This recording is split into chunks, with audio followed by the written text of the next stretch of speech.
Saatnya kita ikuti Dimensi persembahan Pro 1 RRI Yogyakarta.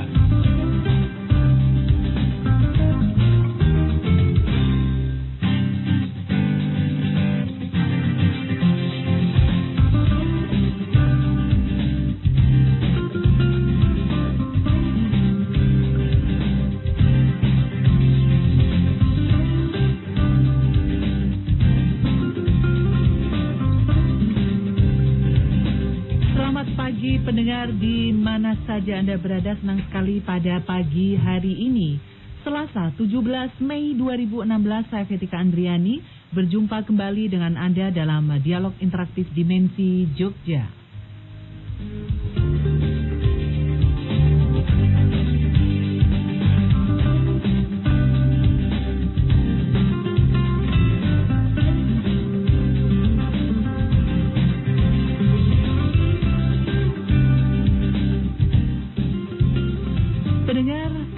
Dimensi kita kali ini 17 Mei 2016 Inspirasi UGM, inspirasi dunia. Ini bukan sebuah keniscayaan.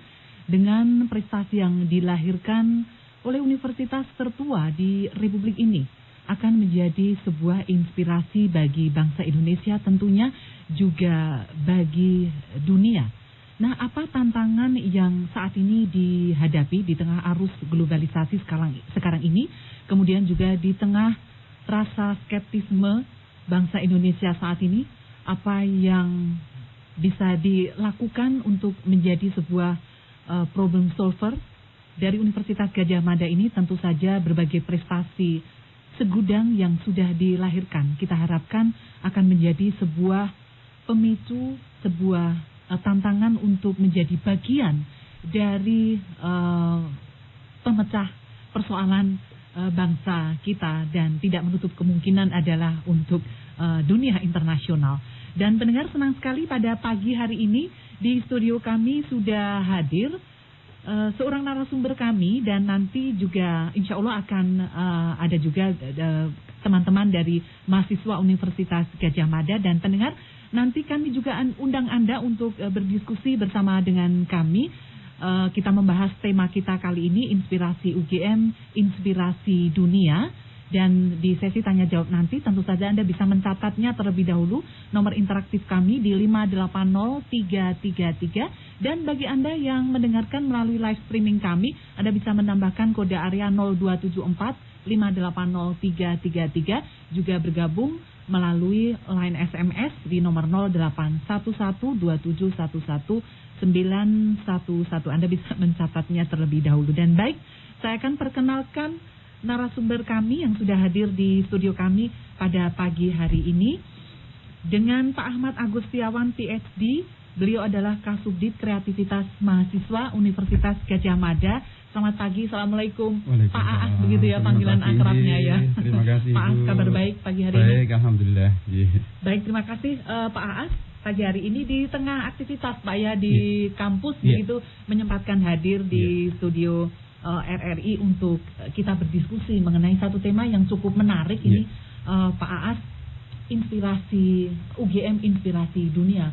Pak Aas, kalau kita melihat sekarang ini di tengah arus globalisasi sekarang ini yang kita tidak bisa menolak kedatangannya, kemudian di tengah rasa skeptisme bangsa kita, perang narkoba, terorisme, radikalisme, kemudian kesenjangan sosial yang masih kita rasakan, kemudian korupsi yang masih marak di mana-mana.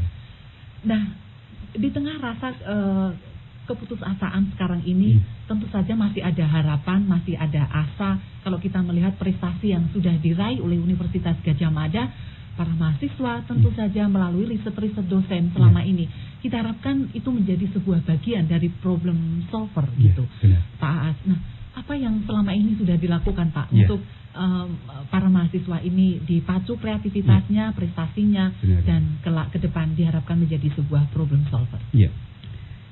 Terima kasih Bu untuk kesempatan pagi ini. Saya merinding ini mendengar pertanyaan ini tadi.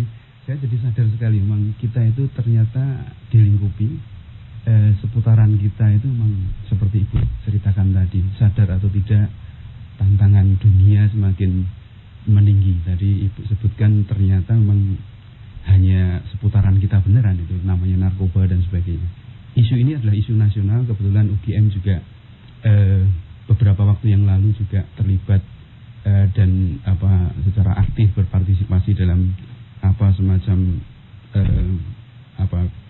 kolaborasi antar perguruan tinggi. Bagaimana perguruan tinggi itu sadar sekali bahwa mereka semua perguruan tinggi itu sedang menyiapkan generasi-generasi penerus pembangunan bangsa dan juga kepemimpinan dan sebagainya. Nah, tentu banyak sekali bisnis yang terlibat di sana. Kegiatan yang kita siapkan, program yang kami siapkan di UGM juga sangat banyak, terutama tentang karakter. Tetapi di sini kami akan mencoba menjelaskan bisnis harian kami dalam rangka menyiapkan para mahasiswa. Dan kami kebetulan di Subdit Kreativitas Mahasiswa di Direktorat Kemahasiswaan Universitas Gadjah Mada. Subdit ini secara sadar didirikan karena memang kita menyadari sekali bahwa mahasiswa UGM itu sangat-sangat kreatif. Berkumpulnya anak-anak yang secara mereka sudah terpilih lah intinya gitu. Tetapi keterpilihan mereka perlu juga difasilitasi, intinya seperti itu, Ibu. Jangan sampai ketika masukannya hebat, masuk kemudian tidak ada pembinaan, kemudian si anak menjadi bisa tadi istilahnya lemes, gembos dan sebagainya. Nah, sadar dengan seperti itu, maka kemudian Subdit Kreativitas Mahasiswa ini, Subdirektorat Kreativitas Mahasiswa ini mengembangkan berbagai kegiatan-kegiatan, memfasilitasi mahasiswa-mahasiswa UGM, kemudian sebisa mungkin menghubungkan dengan stakeholders dan sebagainya itu. Jadi banyak yang kami persiapkan. Contoh-contoh yang Ibu sebutkan tadi dimulai dari level paling dasar, mungkin bisa nasional, kemudian ke internasional dan sebagainya. Kita sudah menyiapkan, dan kalau saya bisa ceritakan satu persatu, dimulai dari Januari saja kita sudah aktif sekali, Bu. Sudah berkegiatan yang sangat-sangat banyak sekali. Bisa nanti dibuka di web kami, yaitu kreativitas, pakai V ya Bu ya, kreativitas.ugm.ac.id. Di sana nanti akan kelihatan kami berupaya untuk menyampaikan berita-berita baik. Ibu tadi menyebutkan kok kelihatannya beritanya itu setiap hari yang paling asik, yang menjadi headlines itu kan ngeri gitu ya Bu ya. Padahal kita masih punya cerita-cerita baik, cerita-cerita indah, cerita-cerita yang bisa menggelurakan adik-adik kita ataupun mahasiswa maupun generasi muda kita. Mau tidak mau memang kita harus memfilter berita, tapi bahwa keseimbangan berita kami merasa kurang. Di UGM kita mengupayakan agar berita baik, berita hebat ini juga terangkat. Itu poinnya. Mengenai kegiatan-kegiatan nanti kita bisa satu persatu kita pecah atau kita kupas ya Bu ya. Bahwa upaya yang kita upayakan bagi adik-adik mahasiswa dimulai dari semua kegiatan-kegiatan yang ilmiah maupun yang yang ekstrakurikuler dan sebagainya, termasuk di dalamnya penumbuhan kesadaran, keterlibatan, partisipasi di masyarakat dan sebagainya. Ya. Jadi artinya sebetulnya setiap individu, setiap mahasiswa ini adalah potensi ya Pak ya. Yeah. Setiap individu adalah potensi, dan tentu saja kalau kita melihat ini daftar prestasi yang sudah diraih oleh UGM ini baru-baru ini, kalau saya boleh menyebutkan, tim mahasiswa Fakultas Pertanian ini berhasil menjadi juara pertama ya Pak ya dalam lomba karya tulis ilmiah begitu pada bulan April kemarin. Kemudian juga tidak hanya di kancah regional nasional tapi juga di internasional Pak ya. Saya ingin sedikit Pak, bagaimana individu ini sebetulnya adalah satu potensi tersendiri. Kemudian kalau baru-baru ini Pak, yang mungkin di bulan-bulan ini apa sih Pak yang terbaru ini apa ini yang selain saya sebutkan tadi? Jadi kalau mau ngecek itu dengan mudah kita sudah sediakan Ibu. Di web kreativitas tadi ada subnya, ada bagiannya namanya Sang Juara UGM. Jadi web di kreativitas Ibu, kreativitas.ugm.ac.id. Nanti di situ akan muncul ya. Jadi di situ ada Sang Juara ini. Kalau di HP pun juga bisa kita buka, Bu. Mulai dari ini sudah ada total kita kalau sudah di 2016 ini ya, saja? baru 16 saja, Bu. Jadi yang tadi buku yang kami serahkan tadi adalah 2015, Bu. Jadi kami berupaya sebisa mungkin mengangkat adik-adik ugm.ac.id, Bu. Oke. Iya. Kreativitas .ugm.ac.id. Iya. Dan ini tentu saja membanggakan ya, Pak ya. Dan inilah sebetulnya adalah karya anak bangsa yang sebetulnya ini nanti ke depan ini bisa menjadi sebuah problem solver ya. Sangat, untuk mengatasi berbagai persoalan yang mendera kita sekarang ini. Dan kadang-kadang kita juga cukup terkaget-kaget dengan cara pendekatan para mahasiswa tadi, bagaimana mereka memberikan solusi-solusi terbaik bagi para mahasiswa. Bagi permasalahan-permasalahan yang ada di masyarakat juga, ya. Jadi dimulai dari mahasiswa, tetapi kemudian mereka juga link kepada masyarakat, gitu. Dan kemudian tidak tertutup kemungkinan sampai dunia, Bu. Jadi beberapa mahasiswa kami kemarin juga menang misalnya di challenge internasional, ya. Simpel, yang diangkat adalah permasalahan-permasalahan lokal. Jadi kemarin ada satu prototipe dibuat oleh mahasiswa untuk mengangkat misalnya tambak, bagaimana teknologi kombinasi antara teknologi terkini untuk memecahkan permasalahan-permasalahan tambak agar harapannya meningkat produksinya dan sebagainya. Itu ide-ide, ya, ide-ide langsung kepada masyarakat dan kemudian diangkat ke ranah dunia. Personally saya juga pernah mengangkat satu model ketika kolaborasi antara student dengan profesor. Kalau di luar kan setiap dosen itu dianggap profesor. Saya juga profesor tapi asisten profesor misalnya gitu ya. Jadi mereka menganggapnya student and professor action gitu ya. Jadi satu saat kita diundang di United Nations ya, UNESCO. Kemudian mereka kaget karena yang presentasi itu kombinasi antara mahasiswa dengan dosen. Kemudian ketika kita sorongkan ini adalah peran aktifnya mahasiswa, mereka semakin senang. Jadi menjadi menarik di sini karena potensi atau bagaimana cara mengemas dan bagaimana cara mempresentasikan. Kalau bahasanya adalah bahasanya mahasiswa, itu malah semakin seksi dalam tanda kutip, karena itu adalah real. Dalam situasi seperti itu, para presenter yang lain yang level dunia tadi malah bertanyanya langsung ke para mahasiswa. Jadi profesor biasa gitu ya. Di mana-mana narasumber profesor, tapi begitu kita angkat kami presentasi bersama mahasiswa, ini mahasiswanya yang melakukan itu langsung. Tadi ada masalah sosial, ada masalah di masyarakat. Kalau masalah itu kalau dilihat kan ya itu masalah gitu. Begitu dia yang melihat adalah mahasiswa dengan kapasitasnya, kemudian dia mendesain bagaimana pendekatan approach sosial. Dia punya background engineering misalnya gitu ya. Engineering saya biar memecahkan permasalahan ini seperti apa ya? Engineering tetapi yang sifatnya humanis gitu ya. Jadi tidak serta-merta langsung mekanis gitu atau apa gitu, tapi ada pendekatan sosialnya. Dan kemudian dipecahkan bersama masyarakat dalam konsep kami namanya pemberdayaan masyarakat. Kalau nanti adik-adik mahasiswa kami sudah di level tertentu kan ada kuliah kerja nyata itu, Bu. Itu adalah realitas yang kami mencoba para mahasiswa UGM tentunya punya kapasitas dan punya skill untuk pendekatan-pendekatan ke masyarakat seperti tadi. Ya, Pak Ahmad Agustiawan, Pak Aas begitu ya. Pak Aas, bagaimana Pak cara memacu kreativitas mahasiswa yang sebetulnya setiap individu ini kan memiliki potensi masing-masing begitu. Nah, apa yang perlu kita pacu lebih lagi begitu untuk mahasiswa ini muncul kreativitas kemudian juga inovasinya. Ini apa yang mungkin perlu dilakukan? Tidak hanya UGM tapi mungkin juga stakeholder lainnya ya Pak ya. Jadi kalau berangkat dari pengalaman kami Ibu, kami dibentuk subdit kreativitas mahasiswa itu dibentuk Mei 2015. Jadi hampir setahun ini Ibu. Tupoksi dari tugas kami itu salah satunya pengelolaan pengembangan sistem informasi kegiatan kreativitas mahasiswa. Tujuannya apa sih? Sistem informasi itu tadi Ibu, berita baik kalau bahasa populernya.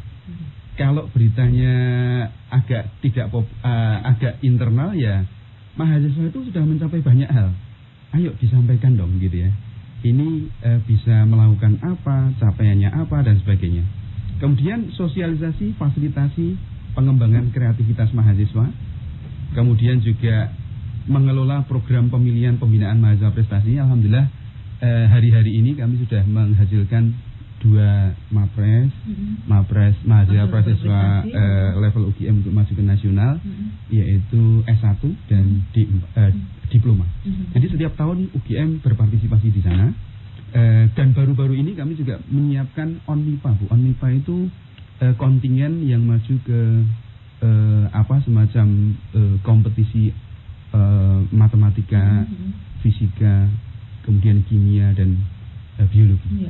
Hebatnya adalah tahun lalu salah 3 dari jagoan matematika kita itu terpilih untuk berangkat ke Bulgaria di International Mathematics Competition.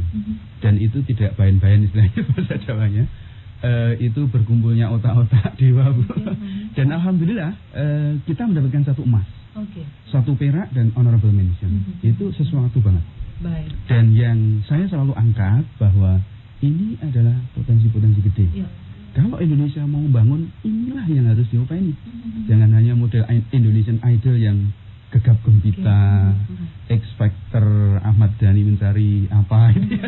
Kita cari dong, ini adik-adik ini jagoan-jagoan juga. Menularkan berita baik. Iya. Ternyata banyak sekali. Iya. Tidak diketahui. Iya. Kalau kalau dibuka di web kami tadi, Bu, ini total saja, Bu, ya. Untuk emas, statistik per 16 Mei, internasional 12 emas. Nasional sudah 31 emas, Bu. Kemudian regional 6 emas. Jadi bisa dibayangkan bagaimana adik-adik kita itu begitu keluar ya kayak gitu. Nah, pertanyaannya, Bu, bagaimana caranya menghandle ini ya? Bagaimana memfasilitasi ini? Memang kami juga membuka seluas-luasnya kesempatan opportunity itu kepada semuanya saja. Barusan saja saya di email, di WA juga, di Facebook Messenger. Pak, kami lolos ke Singapura. Bagaimana, Pak? Biar kami bisa berangkat ke sana. Nah, ini ada yang diproses, ada yang modelnya kami melakukan sosialisasi. Program kreativitas mahasiswa misalnya, itu adalah kegiatan dikti yang setiap tahun ada. Apa yang kami lakukan, misalnya bukaan proposal pertama bulan September yang tahun lalu. Itu yang kami lakukan adalah sosialisasi level universitas. Kemudian sosialisasi lagi level fakultas, kemudian sampai jurusan, sampai prodi dan sebagainya. Terobosan yang kami lakukan misalnya sekarang ini kami juga bentuk yang namanya PKM Center UGM. Ya, ini Mas Hendri ini sudah datang, ini nanti ketua PKM Centernya UGM. Nanti ini juga poin, Bu. Kenapa kami mengangkat para mahasiswa untuk juga masuk dalam jantung manajemen? Tadi Ibu saya sempat bicara bahwa ketika kita memberikan contoh pada para mahasiswa, contohnya adalah siapa ya misalnya? Pak Habibie misalnya.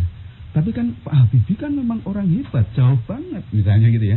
Dan mahasiswa ada ini yang paling dekat. Iya, dan ketika kita angkat teman-temannya sendiri, bisa jadi ini kakak angkatan, akan menular, bisa jadi, ya, Pak, ya. Bisa jadi ini juga seangkatan atau bahkan adik tingkatnya, bisa jadi.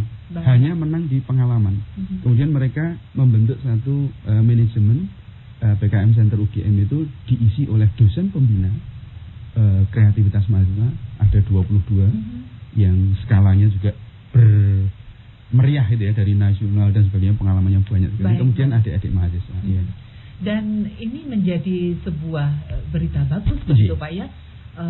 Bagaimana adik-adik mahasiswa yang berprestasi ini menulari lingkungannya, kemudian yang lebih luas, dan insya Allah nanti kalau misalnya ini bisa menjadi sebuah pemimpin-pemimpin yang tentu punya kualitas yang baik juga, begitu ya, Pak, ya. Seperti itu kira-kira itu.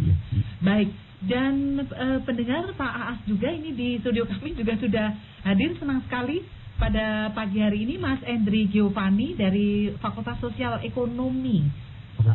Fakultas Pertanian Universitas Gajah Mada yang sudah hadir. Mas Hendri, halo, selamat pagi. Halo, selamat pagi, Bu. Senang sekali pagi hari ini sudah hadir bersama-sama dengan kami. Mas Hendri ini pernah meraih gold medal begitu ya, dari WIPA Taiwan, kemudian juga medali perunggu dalam ajang teknologi Expo di Malaysia, dan juga Special Award dari Kanada. Terima kasih, ini selamat. Nah, mudah-mudahan nanti ini menjadi salah satu pemicu ini bagi generasi muda yang lain. Betul-betul ya Pak Aas ya. Baik, saya akan Pak Aas ini saya akan ke Mas Endri terlebih dahulu. Waktunya mahasiswa Bu. Iya. Mas Endri ini apa kabar pagi hari ini? Alhamdulillah, agak serasa dikit gitu ya. Agak serasa dikit ya. Aktivitasnya? Alhamdulillah. Masih semester berapa sekarang ini? Semester 8 Bu. Semester 8 ya, hampir lulus ya. Insya Allah. Oke, baik. Nah, sebetulnya ini saya dan juga pendengar masyarakat ini ingin tahu begitu, apa yang selama ini dilakukan sehingga kemudian meraih berbagai prestasi yang cukup luar biasa ini di dunia internasional, bahkan kegiatannya apa sih? Apa yang bisa dilakukan begitu sehingga menjadi salah satu mungkin teladan ya bagi generasi muda sekarang ini. Iya. Setiap hari belajar begitu ya? Ya nggak setiap hari. Nggak setiap hari ya. Jadi kalau dari awal mungkin sejak awal semester itu sudah saya proyeksikan saya mau ikut kegiatan bidangnya di keilmiahan gitu kan. Nah dari semester awal saya ikut organisasi di kampus yang berbasis keilmiahan, nah kemudian berkembang di situ, lalu kemudian ditemukan dengan kawan-kawan yang saya anggap sangat luar biasa. Kami di situ saling berbagi selama jurusan saya sosial ekonomi, mungkin ada di fakultas teknologi pertanian atau fakultas teknik atau fakultas fisipol yang lain. Nah, kami ketemu di situ. Lalu kemudian kami mengadakan satu diskusi dan akhirnya lahirlah suatu gagasan lalu ide. Nah, habis itu kan karena kami gimana ya, ada suatu permasalahan, kemudian kami menentukan suatu ide. Nah, kenapa enggak ide ini diwujudkan gitu. Nah, kemudian kami studi literatur, kemudian kami wujudkan bersama-sama. Alhamdulillah, kemudian ada kompetisi ini. Nah, ini adalah peluang. Kemudian kami ide itu kami ajukan di sebuah kompetisi tersebut. Nah, gitu. Waktu itu awalnya juga kalau saya sendiri dari PKM itu, dari program kreativitas mahasiswa yang diadakan oleh Dikti. Nah, itu. Nah, dari situ kemudian kami mengajukan proposal, alhamdulillah kami didanai, kemudian kami berproses dalam menjalani program tersebut, lalu kemudian mendapatkan hasil, sudah mendapatkan hasil. Tapi sayangnya tidak masuk ke tahap selanjutnya. Namun di situ saya tidak pernah menyerah karena juga saya punya pandangan-pandangan dan melihat peluang-peluang yang lain. Ternyata karya ini bisa di-follow up lagi gitu. Nah, kemudian saya lombakan di tingkat nasional itu lomba karya tulis mahasiswa, dan alhamdulillah ya beberapa penghargaan nasional, juara 1, juara umum sudah pernah saya dapatkan. Lalu kemudian saya upgrade lagi. Nah, ini internasional juga perlu nih misalnya saya submit ke sana. Nah, alhamdulillah. Kemudian pertama kali saya ini Bu di Malaysia itu di International Invention and Innovation Exhibition. Itu di Malaysia juga. Nah, waktu itu ide yang saya angkat adalah tentang pemanfaatan limbah batang singkong Bu. Jadi produknya itu akan menjadi pengganti kayu. Batang singkong? Iya, batang singkong jadi kayu gitu. Dan dengan bimbingan Profesor Prayitno dari Fakultas Kehutanan, akhirnya kami ya di kompetisi tersebut mendapatkan silver medal. Gitu.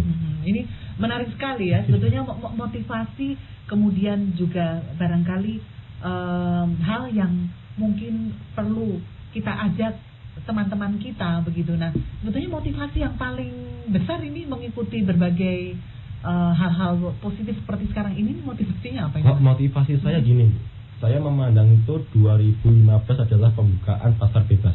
Nah, dan ini pasar bebas itu nggak hanya barang Bu, ternyata juga SDM. Kalau misalkan saya nggak keluar kompetisi di tingkat minimal Asia, saya nggak tahu apa-apa Bu. Jadi ya seakan-akan ketika saya keluar kuliah, ya saya harus belajar lagi untuk menyesuaikan kondisi dengan internasional terutama itu. Nah, dengan kompetisi ini, kemudian kami keluar ke internasional, kami tahu kayak gini. Berarti ada beberapa hal yang harus kami siapkan untuk ketika kami lulus siap di pasar tenaga kerja, gitu. Oke, baik. Nah, Mas Endri, dari apa yang sudah diraih tadi ini untuk aplikasinya ini sudah kemudian seperti apa ini? Kalau aplikasinya sejauh ini masih dalam pengembangan lagi Bu, karena juga ini adalah beberapa inovasi yang kami ciptakan itu juga nggak hanya apa ya, pengajarnya nggak hanya produk jadi kan biasanya kalau misalkan sebuah inovasi itu kan lahir ujungnya adalah ke industri. Nah itu kan. Nah, kami juga memerlukan kajian-kajian, misalkan kajian ekonominya, bagaimana bahan baku sustainabilitasnya bagaimana. Nah, itu juga perlu diteliti untuk apa ya? Untuk goalnya itu adalah produk kami bisa diproduksi secara massal. Ya, Mas Endri, kalau kita melihat ini di tengah problem yang masih dirasakan oleh bangsa Indonesia, perang narkoba, ada terorisme, radikalisme, kemudian di tengah itu generasi muda kita masih sering dilingkupi dengan budaya hedon, kemudian juga miras masih melingkupi juga. Nah, apa yang mungkin perlu kita ajak ini generasi muda, karena setiap individu ini sebetulnya adalah sebuah potensi begitu. Apa yang perlu ditularkan ini kepada generasi muda kita, teman-teman kita di luar sana? Jadi yang perlu ditularkan adalah semangat kreativitas, Bu. Jadi sebenarnya itu kalau kawan-kawan saya melihat tuh mereka mempunyai bakat masing-masing gitu. Bakat masing-masing, dan sebenarnya kalau menurut saya adalah wadahnya, Bu ya. Mungkin wadahnya, mungkin kawan-kawan yang suka kreativitas, mungkin yang kayak ya graffiti yang letaknya nggak sesuai, itu kalau misalkan diarahkan lagi, itu kan suatu karya seni yang sangat luar biasa gitu kan, ya. Sesuai bidangnya masing-masing, sesuai bidang masing-masing. Kalau misalkan ada wadahnya sendiri-sendiri, itu saya rasa ya kemajuan mungkin untuk pemuda untuk bergerak ke arah negatif itu mungkin nggak kepikiran gitu lagi ya. gitu. Jadi mereka intinya saya berkarya, ini ada wadahnya, sudah difasilitasi, kemudian ya udah kembang di situ, gitu. Hingga sampai kalau saya ingin tahu aktivitas sehari-hari itu masih bermain gadget begitu, masih ya Mas Endri ya? Ada punya medsos, ada apa dengan teman-teman gitu ya? Iya masih, Bu. Masih. Kami juga masih sering ngumpul-ngumpul. Biasa juga ya Pak ya. Iya. Oke. Dan setiap hari begitu aktivitas ini di sini asli Yogyakarta atau? Saya aslinya Lampung, Bu. Asli Lampung. Berarti di sini indekos ya? Iya. Namun sukunya masih Jawa, pendatang lah, Lampung. Kemudian sekolah di Jogja. Baik. Ini luar biasa ini Pak Aas. Iya. Baik, pendengar, senang sekali ini menarik sekali diskusi kita pada pagi hari ini, dan silakan nanti di sesi yang kedua kami undang Anda untuk berdiskusi bersama dengan kami. Ada Pak Aas Ahmad Agustiawan, Kasubdit Kreativitas Mahasiswa UGM, kemudian juga ada mahasiswa kita dari UGM, Mas Endri Giovanni. Silakan pendengar, Anda bisa bergabung di 5803333. Di luar Yogyakarta Anda bisa menambahkan 0274, kemudian juga bergabung juga melalui SMS 081127111911. Kami akan undang Anda ini, tapi kita akan break sejenak. Tetaplah bersama dengan kami.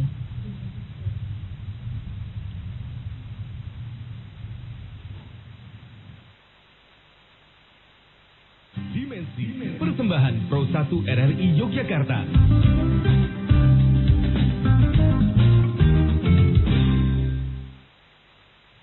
Ya, baik pendengar, terima kasih Anda masih bersama dengan kami di Dialog Interaktif Dimensi Jogja edisi kali ini 17 Mei 2016. Tema kita kali ini Inspirasi UGM, Inspirasi Dunia. Masih bersama dengan Pak Ahmad Agustiawan dan Mas Endri Giovanni. Silakan di 5803333. Ada Pak Didi di Kalasan. Selamat pagi Pak Didi. Selamat pagi Mbak Tika, selamat pagi Pak Aas, dan selamat pagi Mas Henry. Ya, silakan Pak Didi. Begini Mbak, saya sudah tidak meragukan lagi kalau Universitas Gajah Mada itu di kancah internasional namanya sudah ada ya.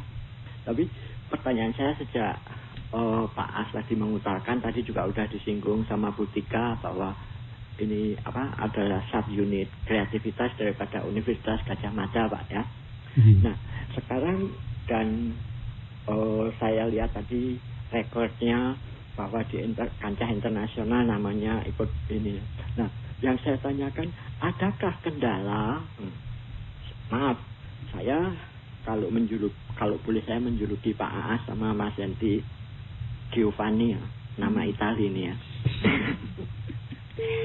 Kalau boleh ini sebagai akademisi dan saya sebagai praktisi karena saya tidak sempat berpendidikan formal terus terang. Nah, untuk masyarakat tingkat bawah yang tidak berpendidikan formal, sebetulnya kan ilmu-ilmu penelitian itu perlu. Apalagi sekarang kalau saya melihatnya kita justru akan lari kembali ke agrobisnis. Nah, itu sangat diperlukan penelitian-penelitian yang saya dengar banyak penelitian-penelitian di UGM itu yang tidak tertangani. Adakah kira-kira kendala? Padahal pengetahuan itu sangat bermanfaat untuk masyarakat bawah yang saya bilang saya praktisi tadi. Sebagai akademisi, bagaimana caranya supaya bisa bekerja sama dan itu bermanfaat untuk masyarakat yang membutuhkannya. Kira-kira adakah kendala atau apa?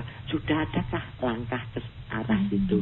Karena itu sangat dibutuhkan sekali. Terima kasih. Selamat pagi. Selamat beraktivitas. Terima kasih Pak Didi. Di belakang Pak Didi, silakan pendengar Anda bisa bergabung berdiskusi bersama dengan Pak Aas dan Mas Endri. Silakan 580333. Inspirasi UGM, Inspirasi Dunia dengan Pak Wawan ya. Selamat pagi Pak Wawan. Selamat pagi Mbak Tika dan narasumber. Ya, silakan Pak Wawan. Kalau skopnya dunia sekarang saya masuk ke skopnya Daerah Istimewa Yogyakarta. UGM terkenal orientasinya program kerakyatan. Apa yang sudah dirintis yang sekarang kemudian agak kendor, mungkin ini menjadi PR pada generasi apalagi Mas Hendri ini. Jadi tahun 90, sebelumnya tahun 70, pola PIR kerakyatan itu pelopornya di pusat itu orang UGM semua. Nah, sekarang tantangannya itu kapitalisasi, tahu Pak Tua itu. Nah sekarang problemnya 90 itu luar biasa. DIY itu pengembangan perkebunan rakyat pada wilayah marginal. Waktu itu orang termasuk perguruan tinggi lain itu kan wah yojogi neko-neko. Wong yojogi Gunung Kidul reso ditanami kakao, artan kakao. Tapi hasil penelitiannya luar biasa. Persoalannya Pak, sekarang PIR di Yogyakarta dulu Keplasmat PIR yang dirintis oleh PT Pagilaran. Waktu itu Profesor Sumantri, Pak Dr. Woryono, Pak Joko Isbandi dan sebagainya. Kemudian juga Pelabuhan Adikarta Pak. Itu Pak Profesor Kamiso dan Profesor Bambang dari Teknik Sipil. Ternyata sekarang sudah melorot. Lah ini termasuk pola PIR tadi rupanya sudah agak kacau yang ada di Kulon Progo PIR teh. Kemudian PIR kakao. Ada kendala-kendala, padahal itu dibuat film untuk percontohan 27 provinsi di daerah istimewa Yogyakarta. Adakah inspirasi dalam hal ini dari pihak universitas ini untuk meneliti kembali rintisan senior-seniornya sekarang ini Pak Wawan dalam kondisi yang agak terlantar. Lah moga-moga ini menjadi inspirasi untuk membangunkan kembali. Tidak perlu dulu cukupnya dunia Jogja. Terima kasih. Terima kasih Pak Wawan. Ini juga inspiratif begitu Pak Wawan dan Pak Didi. Sebelum ke Mas Endri, saya ke Pak As dulu ya Mas ya. Baik, silakan Pak As. Ya, menarik dari Pak Didi dan Pak Wawan ini kalau kami boleh menyimpulkan ini hubungannya nanti adalah teknologi transfer kemudian ke masyarakat dan sebagainya itu ya. Jadi menarik sekali membuka wawasan termasuk kepada Mas Endri yang sangat muda maupun saya sebagai dosen yang muda juga. Jadi Pak Wawan tadi menceritakan banyak sekali. Benar. Kita tuh kadang-kadang terkagum-kagum dengan pathway, dengan apa ya, jalan arah yang sudah dibikin oleh para senior UGM. Bagaimana Pak Kusnadi Harja Sumantri waktu itu memulai dengan apa ya, kuliah kerja nyata yang dimulai dari bahkan mahasiswa apa istilahnya PTM di pengerahan tenaga mahasiswa. Pada saat itu KKN bukan sekedar KKN seperti sekarang. KKN pada saat itu adalah KKN yang menyambung nyawa, karena pada saat ada masa-masa politik yang sangat panas misalnya, sehingga dihasilkan model-model apa ya, hasil-hasil seperti tadi disebutkan, ada PIR dan sebagainya. Saya juga ya terus terang sudah pernah dengar seperti itu, dan kemudian ini juga sangat bagus inspirasi bagi adik-adik kita, bahwa adik-adik kita tadi Ibu sebutkan sebagai gadget mania.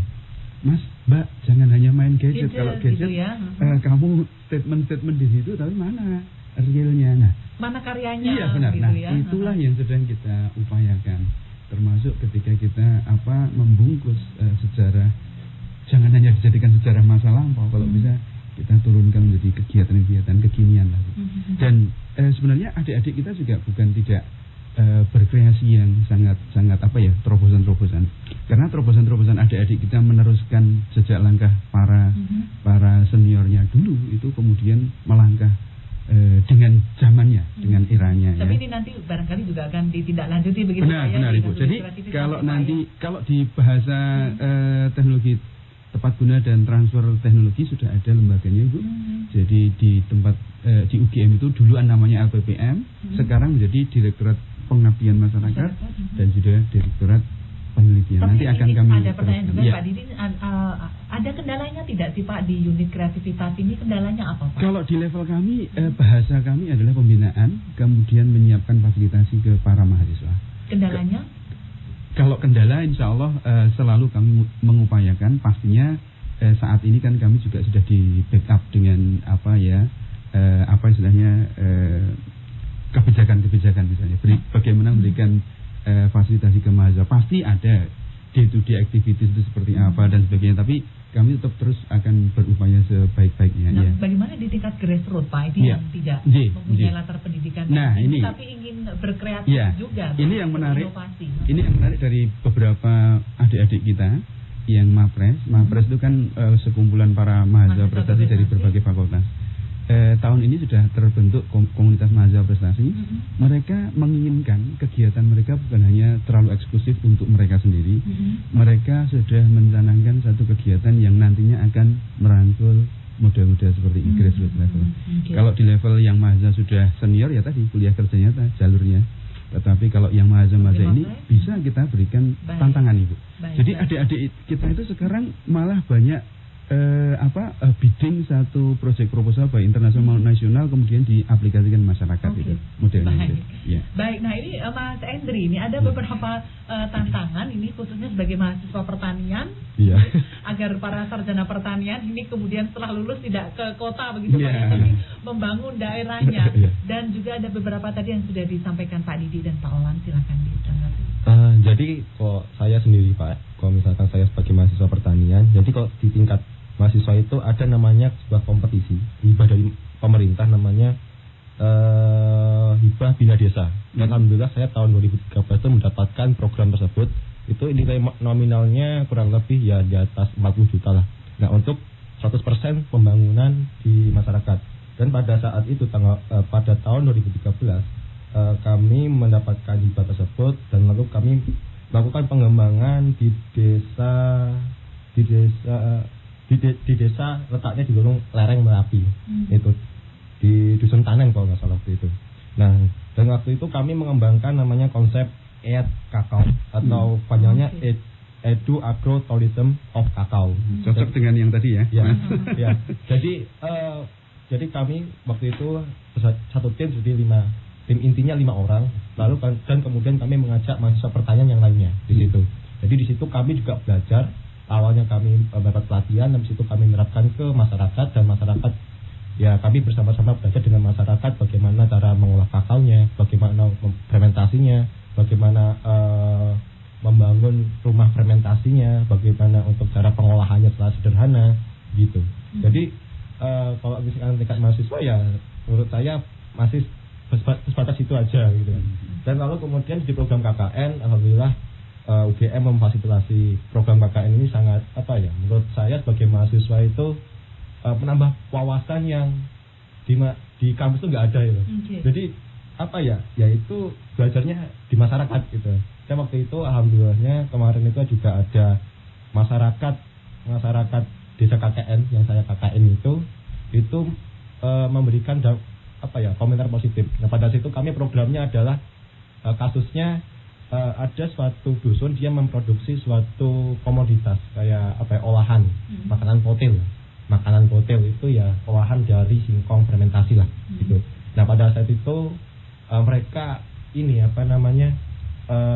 produknya katanya kurang diterima oleh pasar. Nah itu.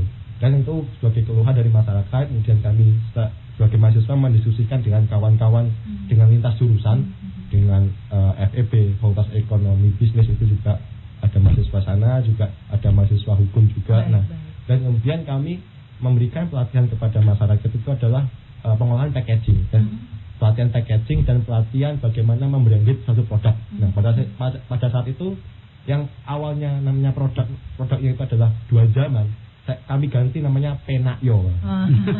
Itu singkatan. Dan pada saat itu kan nama desanya Ngargomulyo. Nah Penakyo itu kepanjangannya adalah Hotel Enak Ngargomulyo. Ini di Bantul ya? Bukan di lereng Merapi itu Di ini ya Pak. Sleman. Di Magelang. Magelangnya. Ini Pak, sebetulnya ini apa yang dilakukan oleh mahasiswa ini bisa menjadi problem solver ya bagi masyarakat.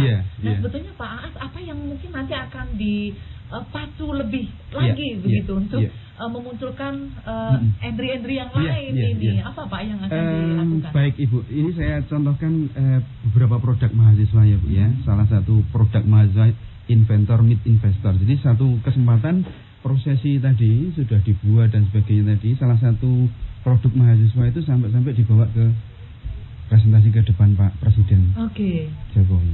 Apa ada ini kesempatan Pak? ini mereka kebetulan aplikasi dari teknologi ini termasuk drone dan sebagainya, robot dan sebagainya. Jadi ini memang menjadi satu challenge, menjadi satu tantangan bagi kami untuk mengemas ini menjadi menarik kepada masyarakat.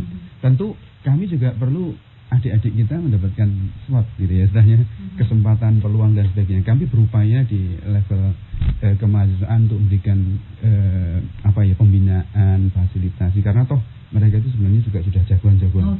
Diarahkan, ditemukan dengan istilahnya mentor yang tepat, bahkan selevel Steve Jobs pun juga membutuhkan mentor ya Bu ya, apalagi adik-adik kita istilahnya, jadi mereka juga membutuhkan mentor. Jadi menemukan mentor yang tepat begitu yang Mas ya, mungkin pembimbing gitu yang tepat. Kemudian yang paling penting lagi adalah Mas Hendri, kalau saya ingin juga bertanya, berjaringan karena anak-anak muda sekarang tidak bisa lepas dari gadget gitu.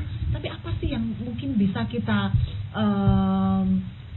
dibuat seperti apa ini gadget ini? Jadi mungkin anak muda sekarang kalau update status itu tidak hanya update status yang galau mungkin tapi mungkin ini loh prestasiku positif. Gimana Mas ini? Kalau saya menyikapinya gini Bu, sampai update status juga. Tapi lebih orientasinya menginspirasi. Contohnya apa ini misalnya? Ya kalau misalkan kayak habis juara itu update status ya, setelah fotonya, lalu kemudian ceritakan kayak macam prosesnya kayak gini. Jadi sebuah keberhasilan itu begitu keberhasilan itu mesti ada yang kisah-kisah yang beratnya lah, ada tantangannya. Nah, tantangannya yang diceritakan. Baik. Jadi Pak As, sebetulnya kita itu perlu teladan ya, perlu contoh ya sebetulnya. Sebetulnya contoh itu tidak hanya pemimpin kita gitu, tapi sebetulnya teman sebaya kita seperti itu ya Pak ya. Baik. Pak As, kita undang lagi ya pendengar Mas Hendri. Juga pendengar silakan kami undang Anda lagi pendengar di 580-333 dan silakan pendengar bagi Anda yang barangkali mendengarkan siaran kami melalui streaming kami, Anda bisa menambahkan kode area 0274 580-333 dan juga bergabung melalui SMS ini silakan 0811-2711-911. Masih bersama dengan Pak Ahmad Agustiawan PSD, beliau adalah Kasubdit Kreativitas Mahasiswa UGM dan juga salah satu mahasiswa berprestasi dari UGM dari Fakultas Pertanian, Mas Endri Giovanni. Silakan di 580-333 atau juga bergabung melalui SMS kami di 0811-2711-911. Selamat pagi. Halo, selamat pagi. Halo, selamat pagi. Ya, silakan dengan Ibu Alina, silakan Ibu. Ini bagus ini topik kita ya Mbak siapa ini penyiarnya? Ya dengan Tika Bu Alina silakan. Ini bagus ini topik kita. Anak muda mahasiswa sebagai pelopor ini Mbak ya. Pelopor yang baik. Narasumber selamat pagi dulu. Selamat pagi Bu. Ya ada Mas Giovanni. Iya. Ada Mas Andri. Iya. Mas Endri Giovanni Bu. Itu satu orang Ibu. Satu orang. Ayo. Ini Pak dosen juga. Selamat pagi. Selamat pagi Ibu. Beginilah yang kita inginkan sebagai rakyat kecil ibu rumah tangga ya Pak ya. Ada siaran yang begini Mbak Petika. Karena apa? Anak-anak muda kita kan kalau tidak ada penyuluh dari dosen, tidak ada pelopor dari dosen yang baik, tidak akan maju anak muda kita. Cuman begitu-begitu saja lulus langsung ada yang pulang ke tempat ke asli dia, ke sana pasti bekerja dia, tapi pengalamannya belum bisa penuh, bisa fokus yang baik. Nah ini kita dengar ini apa di keluarga mahasiswa ini betul-betul kita inginkan ya sebagai kan cucu saya ada 2 di sini Mbak. Saya punya cucu bersekolah di sini kuliah. Mudah-mudahan yang perantau ini ya memberi pelopor yang baik, keteladanan yang baik, memberi mitra yang baik. Ini yang kita ingin. mau biaya ya untuk sekolah di perguruan tinggi UGM lagi ya. Yeah. Baik. Nah ini lebih banyak biayanya itu yang dimakan. Baik. Nah, ini kita sebagai orang tua Ya. betul-betul berterima kasih kepada Bapak dosen sama masnya berdua ini. Yeah. Baik. Nah, kami sebagai orang tua mudah-mudahan cucu kami juga ada Baik Ibu. artinya di dunia Ya. ini berkuliah Ya, ya. baik Ibu Alina Belajar, sudah. terima kasih. Baik, Ya, terima ya. kasih Ya, Ibu. selamat pagi. Selamat pagi, Ibu.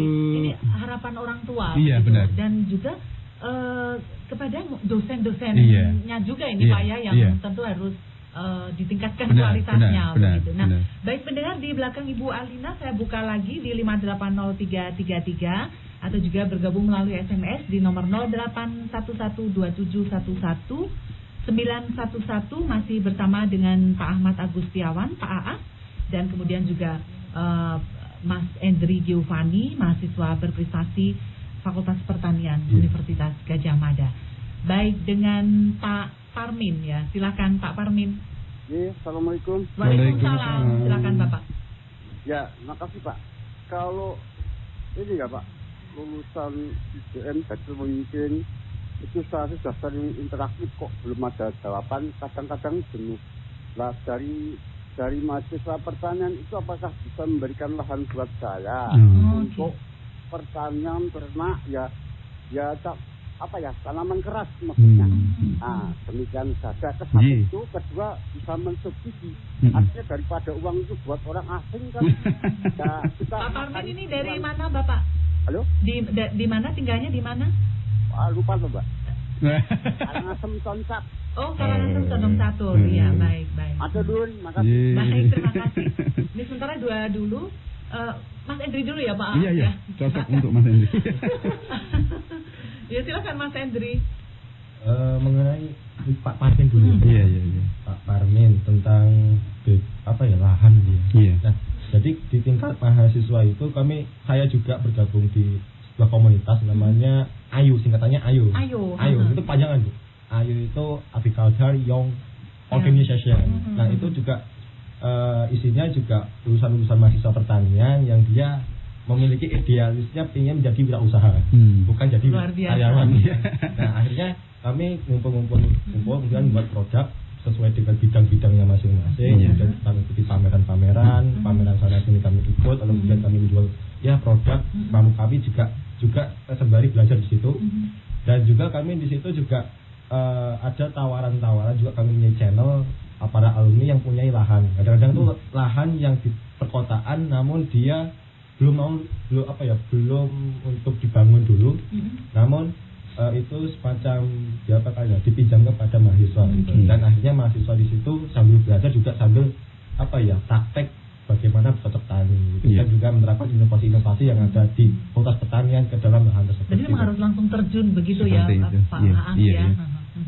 Dan kalau untuk harapan orang tua ini, Bu Alina tadi mewakili para orang tua ya. Sebetulnya harapan orang tua ini membumbung tinggi kepada anak-anaknya. Iya, gitu. apalagi dari perantauan ya. Iya, ini menjadi salah satu contoh begitu. Nah, apa ini Mas yang bisa kita berikan ini kepada orang tua kita, kepada masyarakat, kepada bangsa kita? Iya.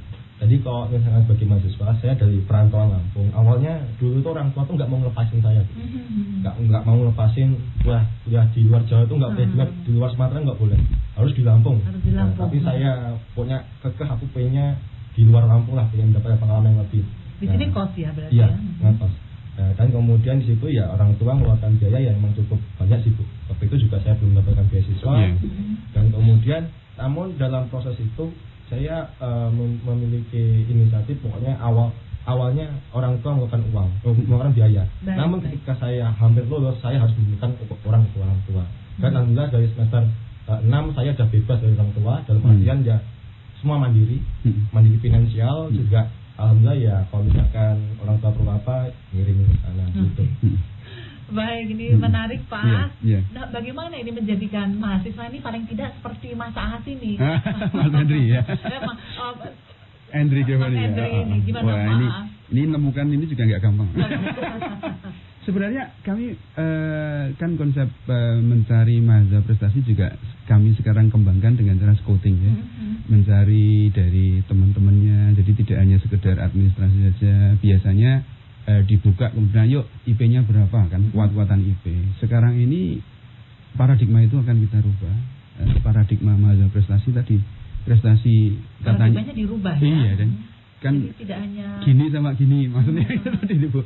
Jadi ininya IP-nya mungkin IP-nya tinggi apa, Pak? sekali. Jadi mungkin bisa diceritakan begitu. Jadi seperti ke atas dan ke bawah benar, ya. Jadi ke atas mungkin untuk personality, ya mereka juga membutuhkan itu capacity, kemudian kompetensi benar ya.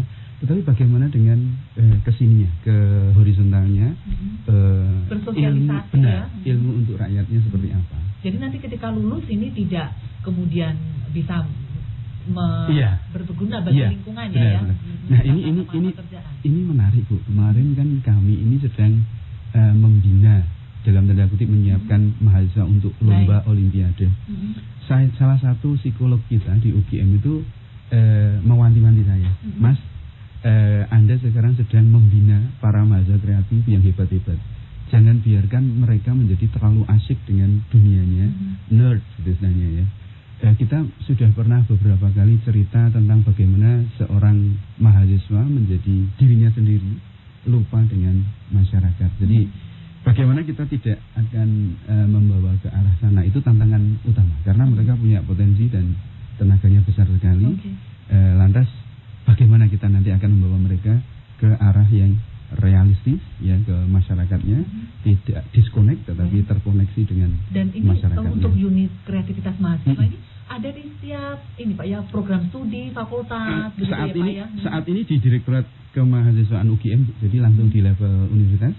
Tetapi setiap fakultas juga memiliki kemahasiswaan. Jadi kami juga menjangkau bahkan. Dan untuk mahasiswa non eksak maupun eksak ya sama ya. Memang challenge-nya, tantangannya memang banyak sekali. Ini penelitian-penelitian dan lomba-lomba itu masih banyak teman-teman yang eksak, tapi tidak tertutup kemungkinan, dan ini sudah mulai membanyak teman-teman dari sosial ya, humaniora, kemudian tadi Mas Hendri tadi ya, medical segala itu, internasional pun juga terbuka. Dari sosial humaniora biasanya seperti hukum, debat hukum, kemudian psikologi, kemudian yang sosial humaniora ya, banyak sekali sebenarnya kesempatan dan peluangnya ya. Baik, ini Pak As dan Mas Hendri, sayang sekali waktu kita sangat terbatas begitu. Sebenarnya kita masih ingin berdiskusi lebih jauh begitu, tapi dibatasi oleh waktu. Dan saya ingin mungkin closing statement dari Pak As dan dari Pak Hendri ini sebagai kesimpulan kita di sesi kita ini. Silakan Pak As dulu. Baik, terima kasih Ibu. Jadi kita menyadari bahwa mahasiswa itu sangat potensial, sangat besar, dan kreativitasnya saat ini memang sangat-sangat dibutuhkan ya, dan teruji. Mereka membutuhkan fasilitasi tentu, perhatian pasti, dan kemudian tentunya bagaimana mereka setelah ini dibawa ke pembuktian di dunia nyata. Itu yang selalu kami proses. Kami mempercayai proses itu berat ya, tapi itulah yang sedang kami lakukan. Jadi proses menjadi sangat penting. Proses itu bisa sepanjang tahun bisa jadi ya, tetapi nanti hasilnya insya Allah akan kelihatan. Itu mungkin posisi dari subjek kreativitas yang sedang kita galakkan itu. Terima kasih. Tetap berupaya ya Pak ya, agar bisa melahirkan Mas Hendri model-model dan menemukan ya. Mereka kan istilahnya kayak berlian-berlian, kadang-kadang ada yang tertutup. Iya, tapi bagaimana kita bisa mendapatkan mereka juga ya. Baik, nah kalau untuk Mas Hendri ini apa Mas yang bisa kita sumbangkan ini, karya-karya yang nyata ini yang bisa dirasakan oleh masyarakat nantinya, kemudian juga mengajak teman-teman yang lain ini, generasi muda di seluruh Indonesia. Jadi gini Bu, sebagai saya sebagai mahasiswa itu adalah mengajak rekan-rekan ya, jangan jangan terlalu asik dengan dunianya sendiri gitu kan. Ya paling tidak kita sudah belajar di universitas, lalu kemudian ya kita pengen enggak ikut berkontribusi kepada masyarakat, salurkan ilmu kita ke masyarakat, diajak berkembang masyarakat, enggak hanya kita sendiri yang selalu mengejar kesuksesan, tapi juga lingkungan kita perlu juga dibangun. Baik, terima kasih Mas Hendri Giovanni dan juga Pak Aas, Pak Ahmad Agustiawan PhD, Kasubdit Kreativitas Mahasiswa UGM, juga Mas Hendri Giovanni. Sukses untuk Mas Endri juga Pak Aas juga. Terima kasih, Bu. Dan pendengar, hanya sampai di sini perjumpaan kita dalam dialog interaktif Dimensi Jogja edisi kali ini 17 Mei 2016. Kita akan berjumpa di lain kesempatan dengan topik-topik yang tidak kalah menarik. Saya Vetika Andriani mewakili kerabat kerja yang bertugas pada pagi hari ini mengucapkan terima kasih kepada Anda pendengar dan selamat pagi, selamat beraktivitas. Setelah Anda ikuti Dimensi Persembahan Pro 1 RRI Yogyakarta.